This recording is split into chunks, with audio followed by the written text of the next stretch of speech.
Greetings, one and all, and welcome to Second Kinds of Mischief. I am your host, Loki. With me today is my co-host, the one, the only, the Doctor of Destruction and Disaster, Adega Outlaw. Greetings, brother. Very good evening. I love that intro. Every time I play that intro, I'm like, Yeah. yeah. That music kicks. I love it. Oh, I love it. So before we get started here, I want to say hi to everybody. I want to say hi to Chris Persia, Heiress of Chaos, Gun Buddy, Mary's Game Room, Purple Valkyrie. Good evening, Purple Valkyrie. Colin P. Smith, the Guardian of the Void, Lady Mist. Good evening. Good evening, Mark the Infinitely Tired, Dee Myers. Good evening, everyone. I hope you guys are having a wonderful evening. The Wrench of Wrenches, Chris Persia is here. Good evening, sir. And we're going to start, and Samantha Joe, both Valkyries, the tag team of the Valkyries. Rise and Shine with the Valkyries is here, ladies and gentlemen. And I want to start us off, do something. We are live today. I got a gift for you. Oh, really? Yeah, you go ahead.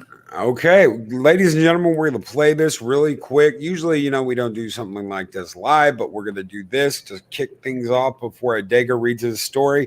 Special thanks to Adega and Coag for this. Enjoy, guys.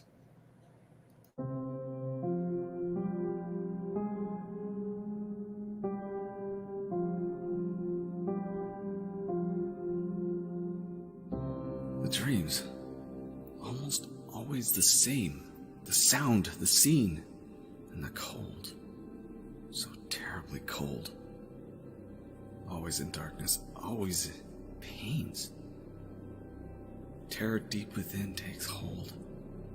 Dreadfully cold. Soon follows my confusion.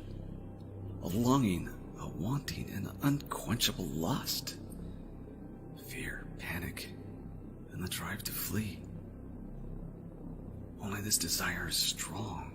I stay. I must. Her soft, hypnotic voice holds me, dominates my mind. The touch of her lips brings on a paralyzing bind. Then quieting cold. I feel the bite. The sting. And euphoria within.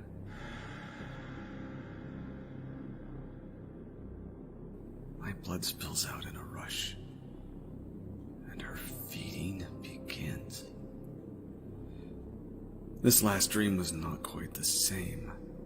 The sounds and scene and the cold. Wonderfully cold. No more darkness and no more pains. Hunger deep within takes hold. Peacefully cold. At midnight, I wake. Was she not real? She rests beside me. Her cold skin I can feel. Was this a dream as I wake with blood on my hands? No. My vampire love now is in command.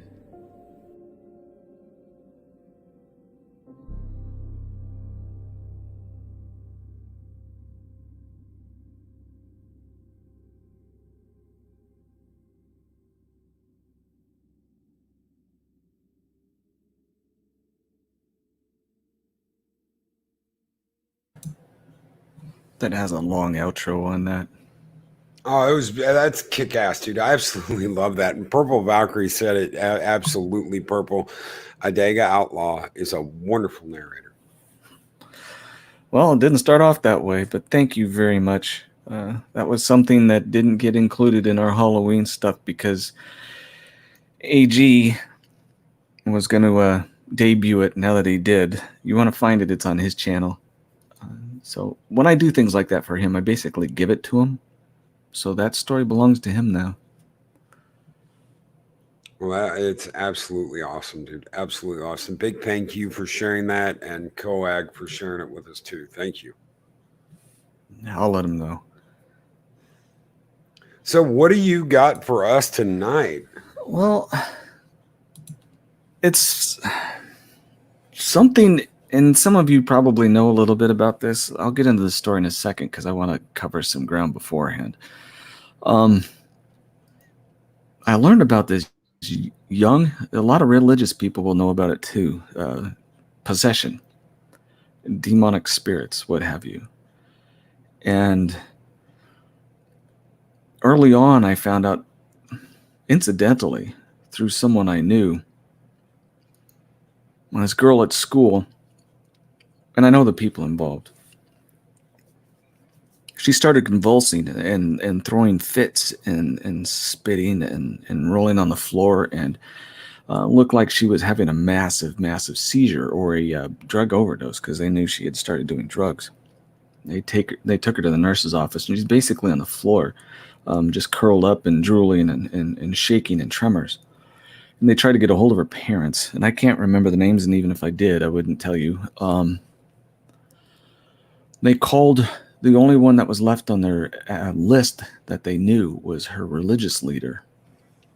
And he came in and he saw the girl, and they said, yeah, she's OD'd. And he said, no, she's not. And he cast out the evil spirit according to his religious rites. And she was instantly normal. It all quit. Stunned the nurse. At the time, we used to have school nurses, and the principal. It was kind of a well-known story there. Like I said, I knew the people that were involved, and it was a true story. But the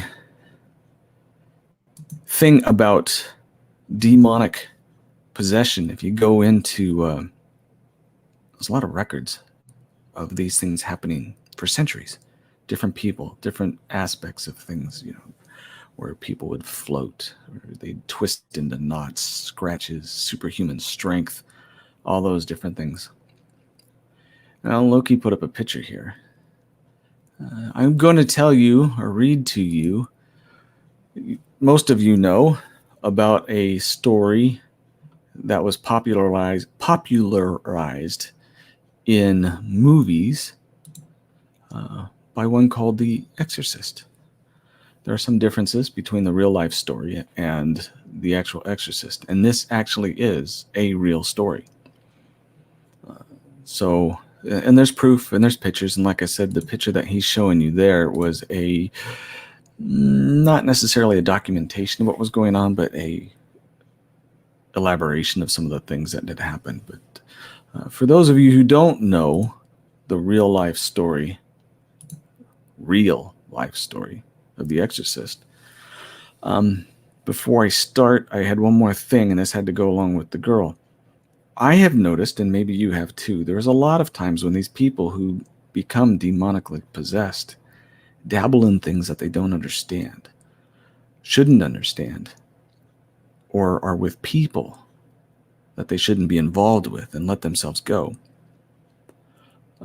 Whether it be satanic rituals, Ouija boards, which I got a lot of stories about those, and as much fun as people think they are, they done in certain circles can be quite devastating. Several different things. Narcotics tend to be a big one as well. But in this case, I'll explain how things started and about a young man where the movie had turned it into a girl. But this is where the story came from. Here we go. In the picturesque let me put my glasses on before I begin so I can actually read this. In the picturesque Belnor neighborhood of St. Louis sits a beautiful colonial-style house. I gave Loki a picture of it on the Roanoke Drive. It looks normal on the outside, with an all-brick exterior, white shutters, framing the windows, while hugged trees and neatly manicured bushes dot the yard. Yet one of the most extraordinary horror stories turned urban legend in American history transformed this house into a landmark for the macabre and provided this true story for The Exorcist. This story, the true story of The Exorcist, begins in the late 1940s in suburban Washington, D.C., with a family named Hunkler. Their 13-year-old boy, believed to be named Ronald. Some of these names are altered so that they can hide identity. And later,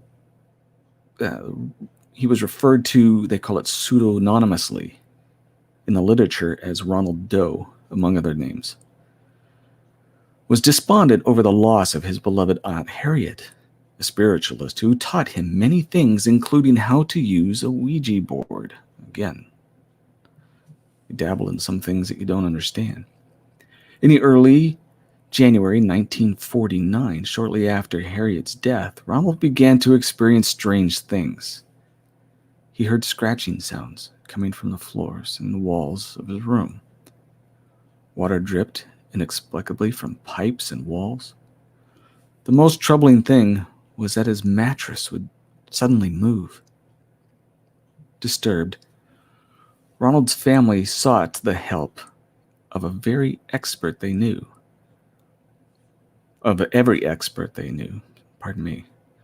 The Hunklers consulted doctors, physicians, psychiatrists, and their local Lutheran minister, but they were of no help. The minister suggested that the family seek the assistance of a Jesuit. Father E. Albert Hughes, the local Catholic priest, asked his superior's permission to perform an exorcism on the boy in the late February of 1949. However, Hughes stopped the rite when Ronald broke off a piece of spring from the mattress that he had been strapped on the bed, or strapped down to, and lashed the priest across his shoulder. A few days later, red scratches appeared on the boy. One of the scratches formed the words Louis or Louis, which indicated to Ronald's mother that the family needed to go to St. Louis, where the Hunklers had relatives, in order to find a way to save their son.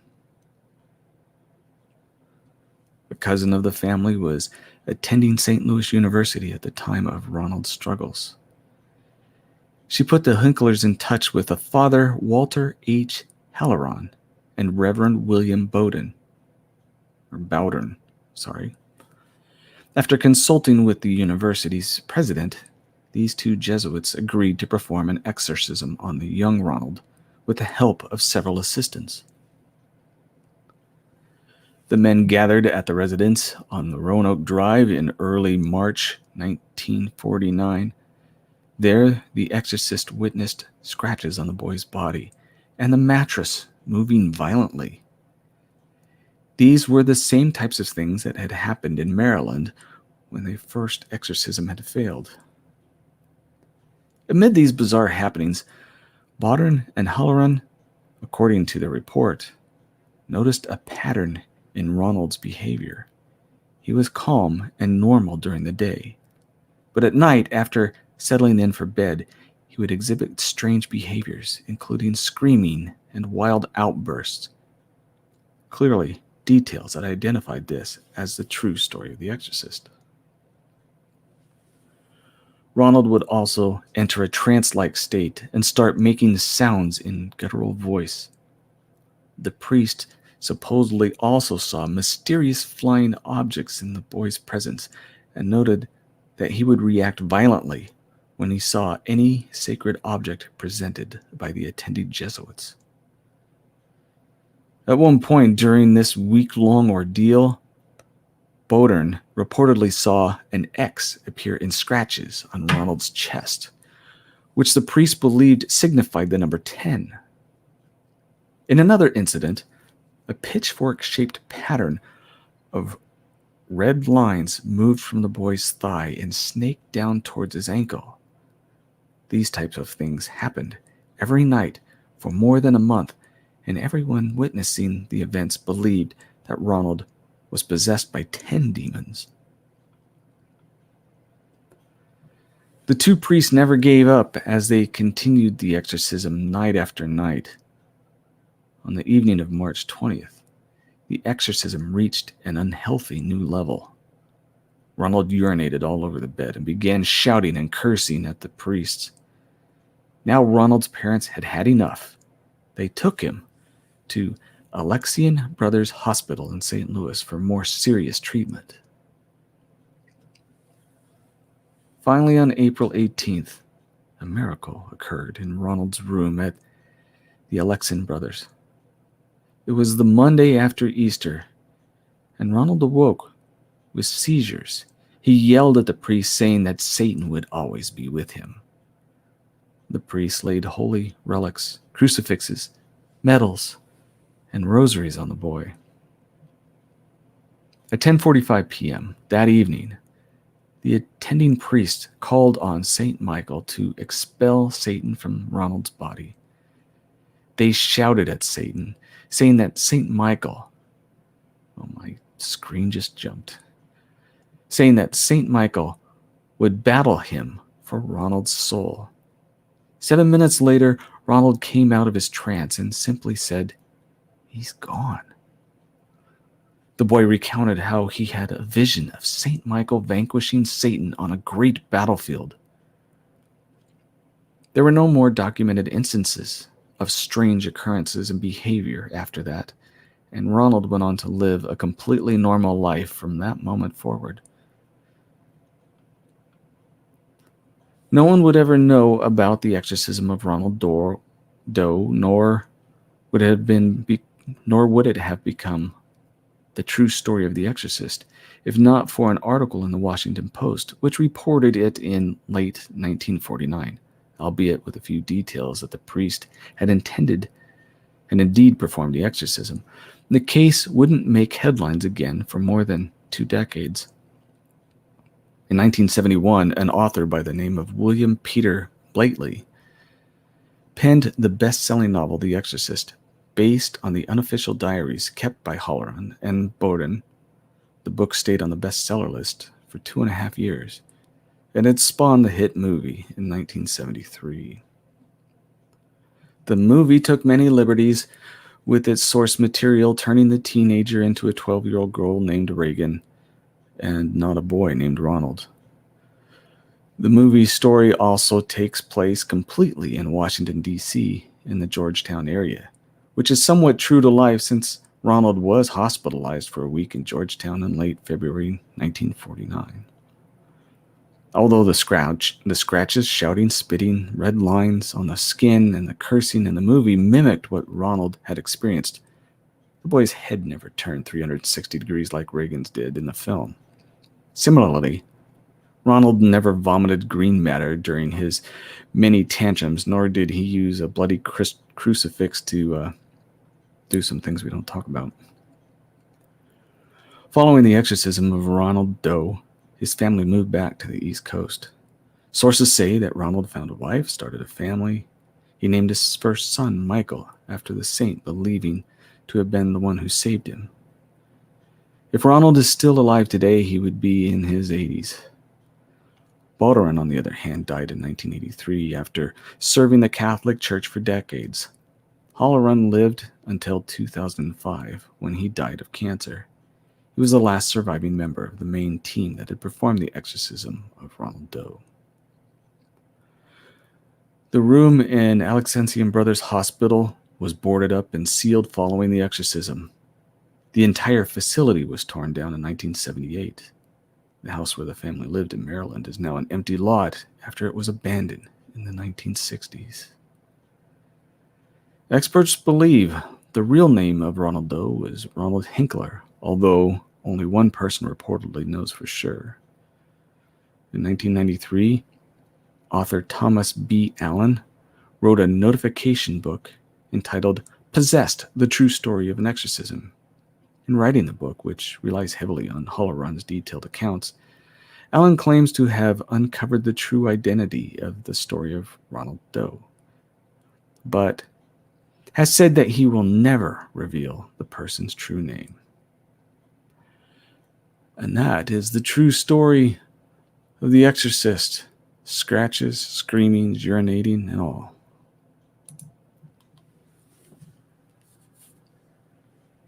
Wow, I had no idea that any of that was based on a true story.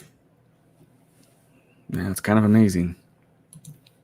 I had absolutely no idea. Thank you. Mm-hmm. Thank you, Adega. That was wow. And following up on true, true horror. I've got something here that's called the Glendale Horror. Oh, I gotta do something for real quick for Moria because she threw a fit the other day. Okay. Ah, there he is, ladies and gentlemen, the one, the only Adega Outlaw. Without the signature glasses. Without the signature glasses. Holy crap. Thank you. Thank you, brother. So, we're going to start off here at the beginning, as most stories do. At first, the drinking days were fast, fun, and filled with hilarity. Booze and pot were cheap, and so were musical performances at venues and other places. Parties were easy to find, too. Crashers were even welcomed as long as they weren't empty-handed, grifters, or scrubs. The economy was fine, jobs were aplenty, and none of us had spouses or children back then. In the 90s, we didn't even have internet access or smartphones, not even regular cell phones. I think a handful of us had pagers. We relied on word of mouth, flyers for the scoop on social events. It was rare to be all dressed up with no destination on a weekend night in Northern Virginia. We were just a short drive from the nation's capital. Killing the third to last beer of the last 12 pack of. Eddie asked, "And what about a strip club?" An audible slur in his loud, overbearing speech. "Don't you guys want to see some chicks?" I rolled my eyes and looked over at Jason, who had a similar reaction. As appealing as the idea sounded, we'd spent the majority of our weekends spending cash already. We had no idea what was going down that night or where the rest of the gang was. Remember, no cell phones back then. If you got left behind, that was it. You were stuck at home. If you were lucky, someone would call and let you in on where the action was or what was happening. We didn't even have enough money for one of our sorry asses to get a dance, and Eddie was talking about painting the town red. Eddie, my kid brother, was acting like a moron as usual. But that's how 19-year-olds act when they drink too much. Jason was his same age, but somehow managed to keep his cool far better than my little brother. I was 2 years older than both of them, making me the only legal one to buy booze. We didn't have a clue. What we did have was $26, a Honda Civic, a full tank of gas, and the motivation to keep things rolling. We weren't about to call it a night. Not yet. "Nando," Jason said to me, "it's 12 o'clock and no one's called. If we leave now, I can get us across the border and at a checkout counter well before 2 a.m. I'm sure if something's going down, the boys will leave us a message on the answer machine." Jason was right. I don't know how it is now, but back then, any place in Virginia that sold liquor was legally obligated to lock up their booze at midnight. Alcohol sales between midnight and 6 a.m. were strictly prohibited. However, Maryland sold booze until 2 a.m. I can't count how many times we did 90 miles per hour faster across the Woodrow Wilson Bridge, over the Potomac River, and into the state of Maryland just for a 12-pack and some cheap ghetto wine. A fly-by-night, last-minute beer run sounded like it could be enjoyable. Finally, someone was starting to make some sense. I laced up my docks and brought a mag light, just in case of road rage. I concealed it in the inside of the pocket of my bomber jacket and made for the car. Eddie threw on his chucks and his hoodie and grabbed his mag light too. God, I haven't heard chucks in forever.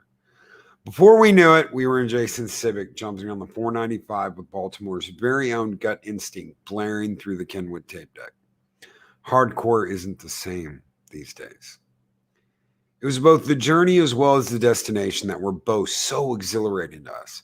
At the end of the line, we were containers full of that ice-cold, gut-warming, magical elixir that would make us feel woozy and take us God knows where. Drinking was our favorite pastime, followed all too closely by the social deviance that came with it. Vandalism, petty theft, street scuffles, and other forms of criminal mischief paired with public intoxication were always shits and giggles all around. The background music was hardcore punk. We didn't have a care in the world, and fuck you if you weren't one of us. Traffic was dead. Cool night air settled in and the bridge was in sight. We were almost there. We were making good time, so I made Jason slow down lest we get pulled over.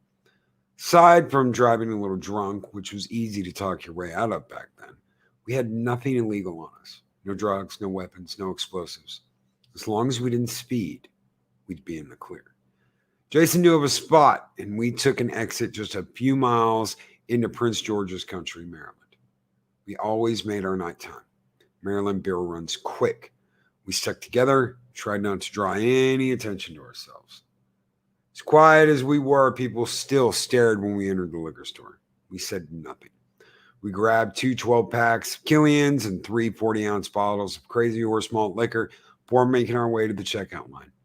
It's while we were in the line that Eddie spotted a copy of a local rag with a story about an abandoned hospital vandalized by local use.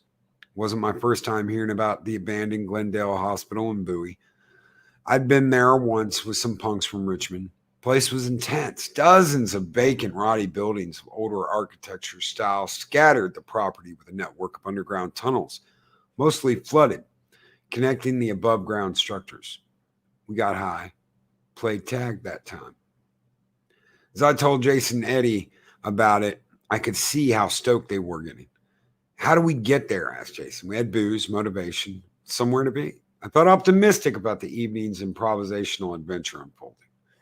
The increase in vegetation and further collapse of the hospital wards enhanced the experience.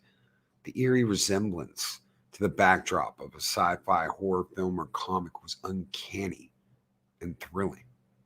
We immediately regressed in our delight and played as children on a jungle gym. The mag lights came in handy for their actual intended purposes.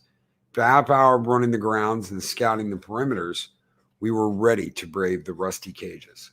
We entered with caution. The damp air reeked of mold, exudation, pigeon shit, spray paint, and God knows what else. There were glass shards with bits of Brillo scattered about the freshly spray painted tags on the walls. We were on land that previous visitors, ones possibly with worse intentions than ours, had claimed. We should have left, but we pressed onward. After half an hour of not coming into contact with other humans, we let our guard down. We found dormitories, labs, a morgue, journalists, magazines. We discovered underground passages that connected above ground structures. Jason almost fell into an empty elevator shaft. We climbed up and onto the roofs of several of the largest buildings. The network of hallways, tunnels, and chambers were amazing. Then the thrill and drunkenness both began to subside. The harsh reality was that our playground was a place where people were quarantined for incurable diseases and left to die. These barren walls and drab colors were the last home they knew before they retired to an early grave. It was a hard thought that led to our decision to go find the Civic and head for the bridge. It really should have been that simple. Leaving the hospital, we heard footsteps, voices, and that unmistakable static-filled feedback on a handheld radio. We ducked out behind an entryway, shut off our mag lights, and kept quiet. We knew exactly how to go about situations like this. No words needed to be exchanged. We all knew what to do. We kept quiet and kept our cool and simply waited for the cops to go away. Those 8 minutes went by as slow as an hour. It's how long 8 minutes seems when you're standing in pitch black with your kid brother and your friend, not uttering a peep and hoping you won't spend the night in county jail. Following the trail that brought us in, we gradually sneaked our way to the Civic. Thankfully, it had not been discovered and towed by police patrolling the area. Impound fees were beyond our budget, and we were in the middle of nowhere. It's just past 3:30 a.m. We'd had our fill and were ready for bed. Sweaty and smelly, we plopped our soggy asses into that tiny Japanese hatchback. We lit some smokes, cracked some brews, and headed for the bridge. Who would have thought such a poorly planned night could go from being a total bust to being such an event? With the windows down and music on, we made for the freeway, mistakenly convinced that the peak of our adventure was well behind us. We laughed at the patrol trailer on our way out. The fatigue and the alcohol probably had a lot to do with our getting lost. Getting lost is what led to the arguments that followed. Each of us arrogantly proclaimed his own righteousness, insisting that the predicament was surely the fault of the other two parties. It was ridiculous. At some point, Jason pulled over at a truck stop and got directions back to 495. Thanks to the full tank we started out with and the fuel efficiency of the ride we had, plenty of juice to get us back on track.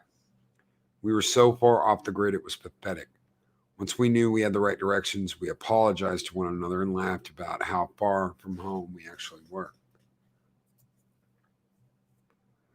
Jason got drowsy, but was coherent enough to co-pilot the trip. Eddie was drooling on the back seat with his eyes closed.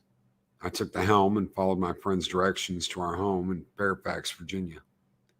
At some point, we ended up on a winding, desolate stretch of freeway.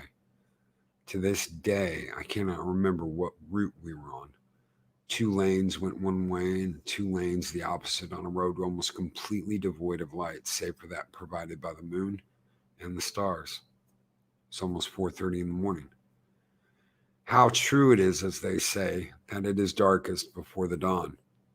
The headlights piercing the pitch black ahead reminded me of our mag lights leading our way through the maze of decay just a few hours earlier. What a night we'd had. Jason had given me the last of the directions and closed his eyes to pass out. It was many miles but few turns to get us back to 495, so I took the sole responsibility of our return navigation. As the front left fender of the car seemingly devoured the dotted lines in the road, I could see the tree lines on either side of the car in my peripheral vision. I glided down the right lane. Ever so gradually, the tree line in my left peripheral faded from sight into abysmal blackness. It was as if someone had draped the left side of the Civic with a giant black curtain, blocking out everything to the left of the vehicle from sight. I winced, blinked, shook my head, attributing it to the onset of extreme fatigue. Jason, wake the fuck up, Jason! He groaned some swear words. Look, dude, I'm nodding the fuck out. You got to take the wheel. As that last sentence came out of my mouth, I felt my pulse race and my stomach rise to my throat. Although I did not fully comprehend what was happening, I got the undeniable feeling in my gut that something was seriously wrong. The dark mass was quite clearly a large moving object, a vehicle perhaps with no headlights, marker lights or tail lights, no lights at all. It mysteriously navigated the twists and turns as effortlessly as if it were daylight out. All the while, it kept pace with the Civic, staying dangerously close to our left. What the hell is it, man? What the fuck? Jason's sweaty back was pressed against the inside of the front passenger door while I outwardly panicked. He'd awakened to a state of perplexity and terror that exceeded my own. I tried to outrun the dark mass. I got the little hatchback up to 114 miles per hour, and the dark mass didn't skip a beat. When I slammed on my brakes, it slowed as well. It was almost as if it was an extension of our own vehicle. I couldn't shake him for the life of me. Eddie by now was fully awake. Unlike Jason, he was so full of fear he had fallen dead silent. My panic gave way to anger. Brace yourselves! Hold on to something! I shouted at my 2 passengers as I attempted to sideswipe the object. That too was of no use as it turned in direct response to the Civic. I shouted and cursed through my open window. Just then, a light came on. It was my mag light. Jason was shining it on the objects. Once we realized it was, in fact, a big black car, Jason attempted to blind the driver with a mag light to get him to leave us alone. Take that, you son of a bitch, he shouted as we laughed and cheered, pleased with ourselves and our childish antics. When all the lights of our unwanted neighboring vehicle, including the interior dome light, simultaneously came on, our laughter fell silent. The pilot and the passenger of the mammoth-sized vintage hearse that was taunted us mercilessly were virtually identical. Their grotesque appearance forced Jason to retreat with the Maglite. The interior dome light of the hearse revealed the silhouettes of two large individuals that both looked putrid. I literally mean they looked like animatronic cadavers. They looked as though they could be almost 7 feet tall.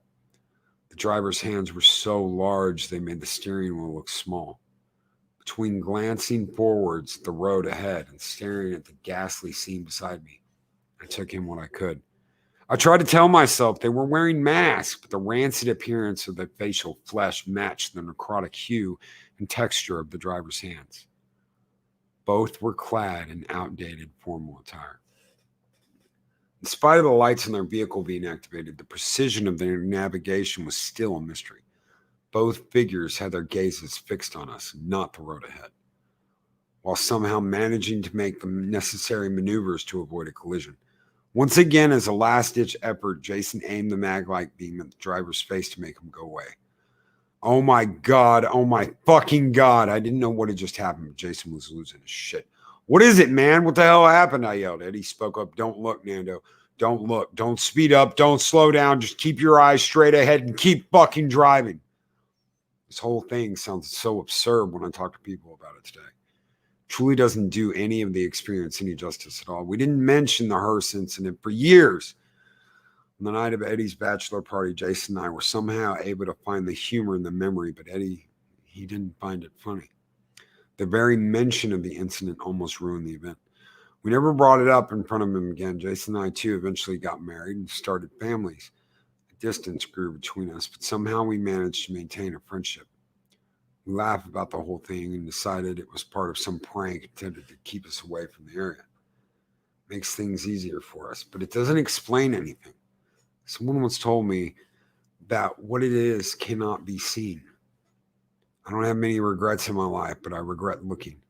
And he was firm when he told me to face forward and keep driving, not look at the hearse to my left. My curiosity, though, it got the better of me. The flashlight revealed unsettling features that I still can't make sense of. Both pilot and passenger were in a total state of decay, their mouths and eyes wide open, like to any sign of human resemblance. The mouths had no teeth, no tongues.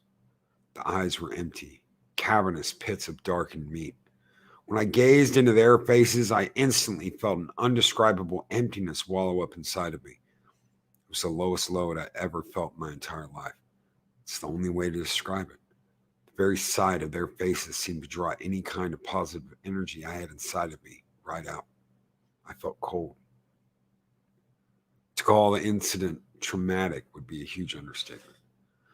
But Jason and I force a laugh when the story comes up. We say it was a hoax, even though it doesn't adequately explain what happened, what we experienced. It doesn't even make sense of their speedy getaway. After I saw their faces, we began to approach a stretch of highway lined with streetlights once again. I tried to outrun the abominations. I got the Civic up to 120 miles per hour, but the hearse began to pass. In fact, it accelerated to such an extent it dwindled our 120 miles per hour travel speed to a seeming standstill, leaving us as if we were stopped at a traffic light. As it did so, the engine and electronics inexplicably gave out in the Civic and we began to slow to a stop. As our vehicle decelerated, we could see the hearse continue to race forward. We watched each streetlight it passed flicker before completely going dark. Then it was gone. It was just gone. We still insist on telling ourselves it was a show of sorts, a ploy on the part of locals to keep troublemakers at bay, a way to scare off hooligans and trespassers. It doesn't add up, but it works for us. It makes it easier to sleep at night. This was written by Cesar Augusto Nunez. That was really cool.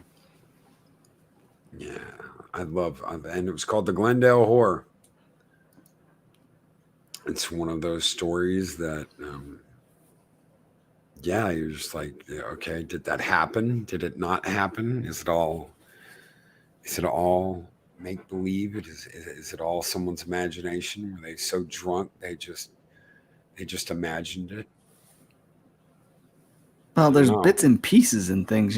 There's a place they recently tore most of it down. Some of it still stands where you're talking about them being in the hospital.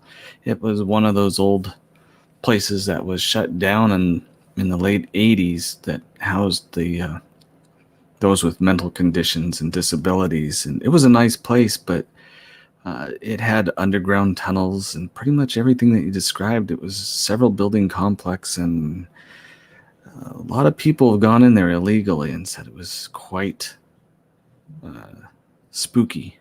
My I son had also been in there when, obviously I didn't care, but my wife doesn't like our sons going off and doing things that they ought not, when I think they're rather harmless. They're not hurting anyone and not getting anyone pregnant. yeah. So it's, Yeah. if the cops come around and scare them a little bit, it's like, well, good. But you know what?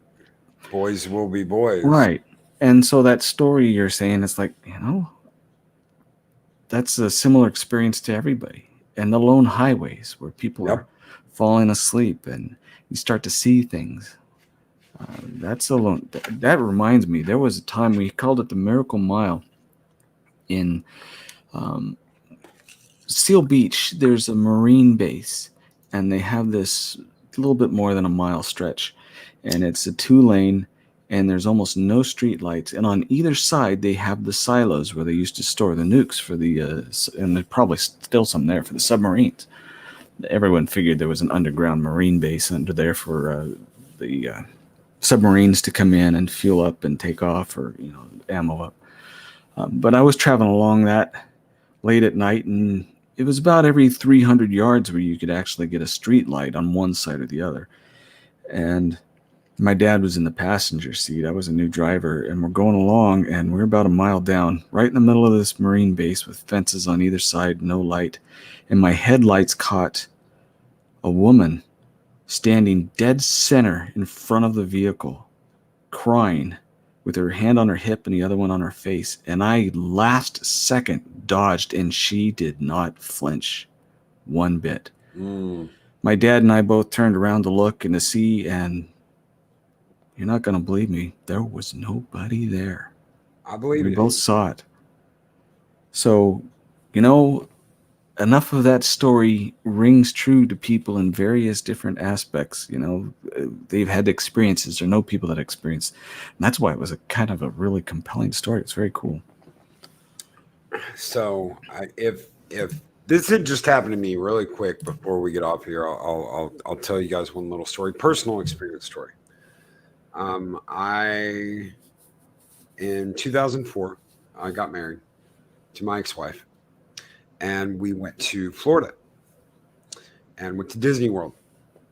Now the last day we were there, I was going down a water slide, and this kid went, and then this other guy went, and then I went, and this guy went behind me. They have it timed so you don't run into anybody.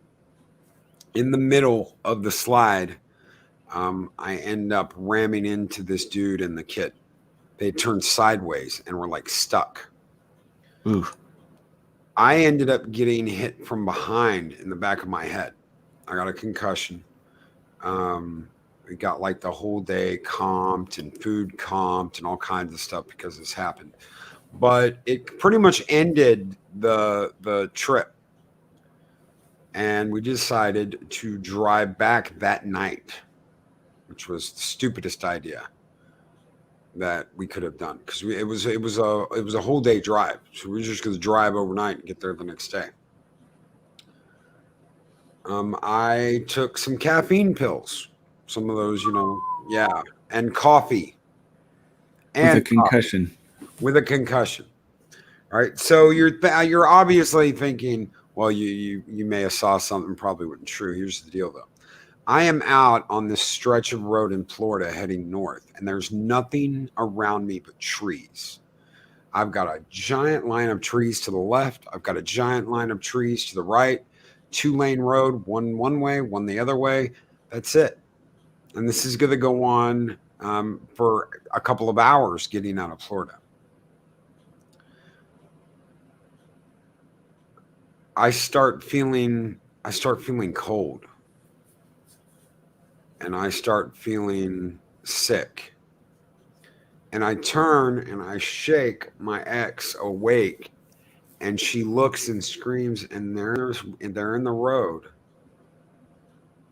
are these two people standing there, and they're kissing right in the middle of the fucking road, just like Adega said. I spun to get around them, and I literally spun my Explorer 180 degrees where I was facing back the direction I came, and there was nothing there. If she hadn't have seen that, I'd say it must have been the caffeine. It must have been me. But she's the one who screamed. She's the one who made me notice it, and then poof, nothing. Yeah. Yep. Nothing. I know it all too well. So I don't know if that is good enough for a ghost story. I don't know what it was that was in the road. If they were real, if they weren't real, I didn't go through them. I didn't drive through them. I didn't hit them. But were they ghosts? Did they run off into the trees? Did I freak them out? What was there a reason why they were doing what they're doing? Could they not see my car coming? I don't know. It's one of those unexplainable things that you never can explain. Yeah, just beware the black hearse with two skeletons driving. Yeah. Beware of the black hearse with two skeletons. And of course, there are no lights. All that was there were damn trees out in the middle of the nowhere. There were no outside lights. There were no street lights. It's in the middle of nowhere. So, right. But yeah. Me and Adega will be back next week with some more spooky, scary, weird stories. You bet. Thank you guys so much for being here. I've been loving these. I don't know about you guys, but I'm loving these. I love getting to do these. Will we ever get back to history? Will we ever get back to great battles? I don't know. But for right now, this is what we're doing, and I'm really enjoying it. And Purple Valkyrie says, excellent show. Thank you, Adega and Loki. Lady Mist, wonderful. Bruce Lombardo, this was fun. Heiress of Chaos, you interrupted a ghost makeout session. How dare you? Red Sox 5, this is fun. Lady Mist, loving it. Thank you guys so very much. Thank you. You local shit lord loves you. That's something else. I need to, Louis Sparrow. I, for the first time, just a couple of days ago, was asked my publisher to go to Goodreads and set up an author account. And so I was there, and lo and behold, I saw your review there. Gosh, you're very kind. Thank you very much. That is absolutely awesome. Where is it at again? It's called Goodreads. Goodreads. Yeah, it's a book nerd site, the authors and readers, they go in, give ratings, look up new books, make catalogs of things. I had no idea it was there, but it's there. Naughty Monkey Orad, better stories than Hollywood can write. So much better. Thank you. Thank you. Thank you. And guys, it's been an honor. I love getting to do these with Adega. We will catch you guys next time. I don't have an outro for you, so I'm just going to throw some Kratos out. Maybe I will be back with one tomorrow. I don't know. I think it's going to be more like the weekend, so I can work on it over the weekend. But thank you all very much for being here. You have a wonderful night, and we will see you, me and Dave Bob and Lorena Creel will see you tomorrow morning for the next episode of The Mandalorian. Everyone take care and have a great night. Good night, everyone. These videos are tremendous. Like, comment, and subscribe, and hammer that notification bell.